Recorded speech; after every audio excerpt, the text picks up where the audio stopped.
O, back to school na naman tayo. Naka-ready na ba ang mga gamit, ang mga school supplies? Tutulungan ko na kayo. Kung namomroblema kayo kung anong notebook ang bibilhin ninyo, ito na. Spiral notebook na napakaganda ng cover. Kung mapapansin nyo, di ba akala nyo talagang naka-embossed yung painting niya na parang naka-oil canvas? Pero hindi. Cover lang yan ng notebook. Kaya talaga naman mag-i-stand out ka. Or kung yung anak mo ang gagamit niya, mag-i-stand out talaga yan dahil sa ganda ng notebook na binili mo sa kanya. Ako kahit hindi na ako nag-aaral, bumibili pa rin ako ng notebook kasi I have to take notes. O di ba napakaganda naman at talaga napaka-artistic. Andiyan dyan sa yellow basket, click mo yung click here para mas makita nyo pa yung iba't ibang designs na pwede nyo pagpilian.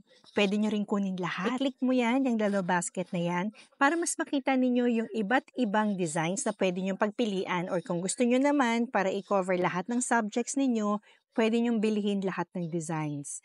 O diba, magkakaubusan at magkakaubusan yan kasi nga back to school na. Kaya ngayon pa lang, as early as now, bumili na kayo. Hindi nyo na kailangang pumunta pa sa kung saan na makikipagsiksikan. At least yan online, delivery pa yan door to door. O go na!